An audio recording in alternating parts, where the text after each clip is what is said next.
तो लगातार बीजेपी हमलावर है राहुल गांधी के बयान के बाद, और वहीं साधु संतों में नाराजगी देखने को मिल रही है। स्वामी चक्रपाणी महाराज की तरफ से मांग की जा रही है कि राहुल गांधी की जो सदस्यता है वो रद्द होनी चाहिए। सुनिए जरा। इंडियन स्टेट से लड़ाई कह के साबित कर दिया कि पूरे देश से इनकी लड़ाई है, यानी कि एक देश से लड़ाई है। जैसे एक हमारे देश दुश्मन पाकिस्तान हमारे इंडिया से लड़ रहा है, जैसे अनेक बाहर से आने वाले आतंकी और देशद्रोही लड़ रहे हैं। तो इस प्रकार से बयान देश में रह करके, देश में राजनीति करके कांग्रेस का ये चेहरा किसी तरह बेनकाब हो रहा है।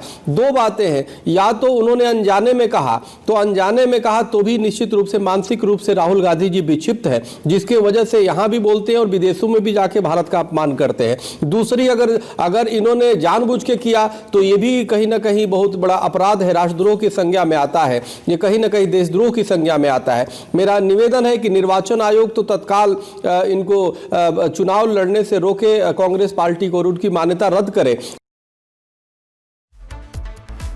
अखिल भारतीय अखाड़ा परिषद के अध्यक्ष रविंद्र पुरी महाराज जी ने राहुल गांधी के बयान के बाद किस कदर कटाक्ष किया, हमला बोला, वो आपको सुनवाते हैं। वो तो पूरे हिंदुस्तान को जातियों में बांटना चाहते हैं, और भारतीय जनता पार्टी ने हमेशा प्रयास किया है, सभी लोगों का प्रयास है, संतों का प्रयास है, सभी एक हो जाएं। और आपने देखा होगा हमने महाकुंभ में यही प्रयास किया, सब हिंदू मुस्लिम सबको इकट्ठा करने का प्रयास किया है। और आरोप उल्टा हम पे लगाया जाता है कि जितने भी संत महात्मा है ये अच्छी राजनीति नहीं करते, अच्छी राजनीति करते हैं। मैं ये चाहूँगा जितने भी हम सनातनी है, चाहे हमारी सरकार हो या संत हो, महात्मा हो, जितने भी हम लोग भगवान को मानने वाले हैं, राम को मानने वाले हैं, जिन पे राम पे आस्था है, जिन पे कृष्ण पे आस्था है, उन हमेशा प्रयास किया सबको एक करने की, पूरे भारत को एकीकरण करने की, और इनका प्रयास रहा है। हमेशा इन्होंने पूरे हिंदू मुस्लिम सबको जो है अलग अलग किया है। तो राहुल गांधी के बयान के बाद लगातार सवाल उठ रहे हैं। वहीं अखिल भारतीय अखाड़ा परिषद के सचिव राम जी महाराज की तरफ से राहुल गांधी पर क्या कुछ मांग की गई है कार्रवाई को लेकर, आपको सुनवाते हैं। गांधी तो समय समय पे एकदम ऊट पटाक बयान देते हैं। अब ये मेंबर ऑफ पार्लियामेंट भी है, सीनियर मेंबर ऑफ पार्लियामेंट, कई बार के एमपी हैं। अब हाँ, विपक्ष के मुख्य अपनी लोकसभा के विपक्ष के नेता भी हैं। इनको ऐसा नहीं बोलना चाहिए।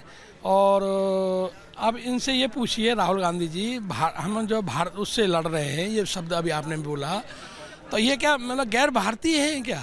इनको ऐसा नहीं बोलना चाहिए। मैं इनके इन शब्दों की निंदा करता हूँ, नहीं बोलना चाहिए।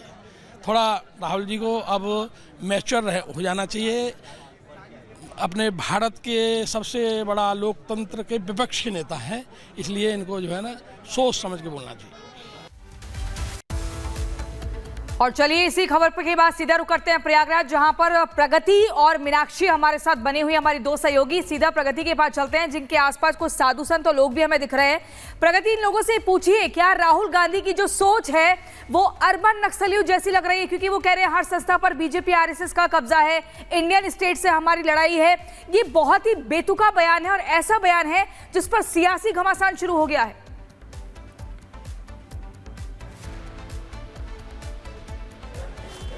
का जो ये बयान है, पहली बार इस तरीके से विवादित बयान सामने नहीं आया है। चाहे 2023 के उस बयान की बात करें जहां उन्होंने कहा था कि भारत में लोकतंत्र ही नहीं बचा है, और उससे पहले चाहे उनका लंदन का दौरा हो या फिर अमेरिका का दौरा, इस तरीके से भारत विरोधी बयान आते रहे हैं। हमारे साथ कई साधु संत मौजूद हैं, महाराज जी भी हैं। सबसे पहले महाराज जी, मैं आपसे जानना चाहूंगी, राहुल गांधी जो कि नेता विपक्ष हैं, उनकी तरफ से इस तरीके का बड़ा बयान, उन्होंने कहा कि आरएसएस बीजेपी से लड़ाई है, साथ ही इंडियन स्टेट से भी है। तो एक तरफ जहां वो भारत जोड़ो यात्रा निकालते हैं, फिर इस तरीके का भारत तोड़ो बयान क्यों?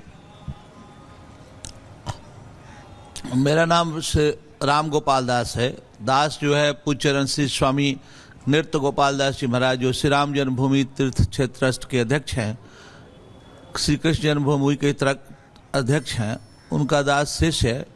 और श्री मणिराम दास छावनी का जो कुंभ में खालसा चलता है उसकी देखरेख करता है। भारत जो है, भारतीय संस्कृति का जो सही मायना में जागरण है वो आरएसएस के आने से होता है।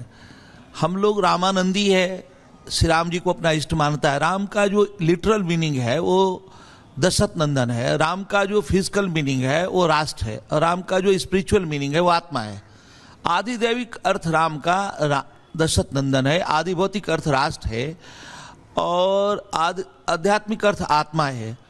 तो आत्मा के रूप में राम को ध्यान में लेकर के लोग ब्रह्मचारी इस राष्ट्र में होते रहे हैं, और आजीवन अपना जीवन भगवान के लिए अर्पित करते रहे, आत्म साक्षात्कार के लिए।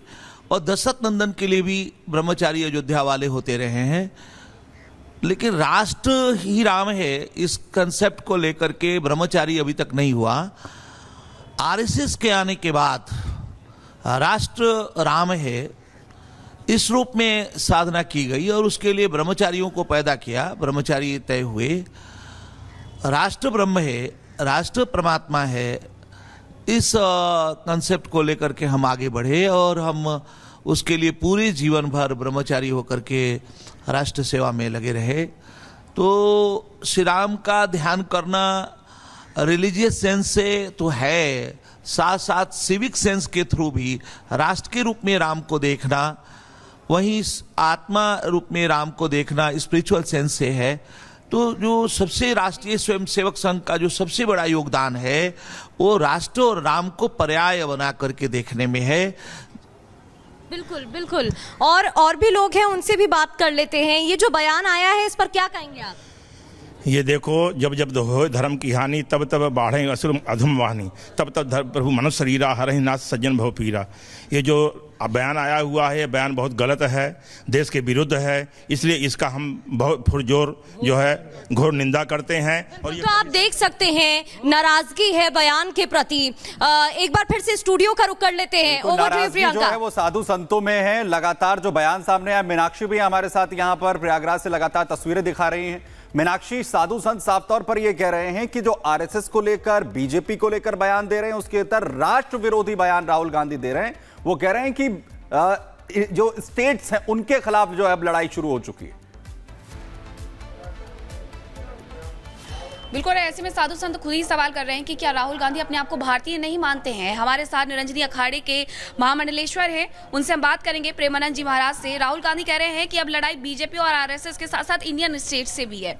क्या कहेंगे आप इस पर? राहुल गांधी प्रतिपक्ष के नेता हैं और जनता ने उनको लोकसभा का सांसद बनाया है, पर बड़े दुख की बात है कि अपने देश से ही लड़ रहे हैं। तो अपने देश से लड़ रहे हैं तो फिर देश में क्यों रह रहे हैं? अगर अपने देश में रहना है तो सबसे पहले तो राहुल गांधी को मैं एक मंत्र देना चाहता हूं कि हिंदुस्तान में रहना है तो वंदे मातरम कहना है। तो अगर भारत से ही लड़ेंगे तो उनको फिर अपने इटली लौट जाना चाहिए।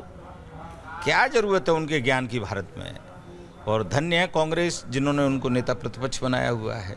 तो मैं तो हमेशा एक ही बात कहता हूँ कि अगर सारे कांग्रेस के बुद्धिजीवी मिलकर और राहुल गांधी को नेता प्रतिपक्ष बनाते हैं तो कांग्रेस का भविष्य अपने आप में ही समझ में आता है। ये बहुत इमेच्योर बयान नहीं है कि आप ये कह दें कि हमारी लड़ाई सीधे सीधे भारत से है। क्या किसी में इतनी ताकत है कि वो भारत से लड़ सकता है? देखिए, अब मैं सोचता हूँ कि ऐसे विचारों पर अगर कोई कमेंट्स करें तो फिर बहुत भारत का अपमान होगा, क्योंकि भारत माता का जो संस्कार है, जो संस्कृति है, जिसको माता कहते हैं हम, और माता से कोई पुत्र कैसे लड़ सकता है? तो अब ये तो राहुल गांधी को और कांग्रेसियों को उनको समझाना चाहिए कि माता से कोई पुत्र नहीं लड़ सकते। और मैं तो कहता हूँ कि उनकी एक क्लास जो है संस्कृति और संस्कार की लगाना चाहिए। अगर उनकी क्लास संस्कृति और संस्कार की लग जाएगी तो कम से कम शब्दों का चयन तो ठीक हो जाएगा। और अगर प्रधानमंत्री बनने की अपेक्षा रखते हैं तो राहुल गांधी संस्कारी नहीं है। अब संस्कार होते तो माँ, देखो मैं ये कैसे कहूँ कि संस्कारी हैं या संस्कारी हैं, परंतु संस्कार वाला बच्चा जो है अपनी माँ से नहीं लड़ता है। और माँ जो है भारत माता है। हम भारत नहीं कहते, हम भारत माता कहते हैं, हम भारत माता की जय कहते हैं। तो भारत माता की जय बोलने का अभ्यास मैं कहता हूँ 11 बार राहुल गांधी को डेली करना चाहिए, मेरी सलाह है उनको। एक बात और पूछना चाहूंगी मैं, क्योंकि राहुल गांधी दो भारत जोड़ो यात्रा कर चुके हैं। अब महाकुंभ के वक्त में वो ऐसे बयान दे रहे हैं, चुनाव का भी वक्त है, हालांकि दिल्ली में चुनाव भी होने वाले हैं, और उस दौरान जब कांग्रेस का एक बड़ा सा दफ्तर तैयार किया जाता है, उसका उद्घाटन किया जाता है, तो इतने जोश में आ जाते हैं, कह देते कि सीधे सीधे भारत से लड़ रहे हैं। यहाँ अर्जी वाले हनुमान उज्जैन का कैंप लगा हुआ है और यहाँ पूरे देश के सनातनी आकर एक अर्जी लगा रहे हैं। तो मैं तो सोनिया गांधी जी से निवेदन करता हूँ कि राहुल गांधी जी के लिए भी एक अर्जी लगा दें, जिससे उनकी मति दुरुस्त हो जाए। और क्या लिखना है अर्जी में, ये भी बता दीजिए फिर। देखो अर्जी में तो यहाँ गोपनीय रूप से अर्जी लिखी जाती है और हम किसी से पूछते भी नहीं हैं कि उन्होंने क्या अर्जी लगाई है। और जब हम अर्जी वाले हनुमान उज्जैन को अर्जी लगाते हैं तो कभी हम ये भी नहीं पूछते, ना खोल के देखते हैं, हम सिर्फ हनुमान जी के चरणों में प्रेषित कर देते हैं। परंतु इतने देश ने गांधी परिवार को इतना दिया, सोनिया जी, आदरणीय सोनिया जी को इतने बार सांसद बनाया, राहुल जी को इतने बार सांसद बनाया, नेता प्रतिपक्ष बनाया, कितना सम्मान दिया। तो अर्जी में मैं तो ये कहता हूँ, यही लगा दें कि हे भगवान मेरी बुद्धि और विवेक को ठीक करें।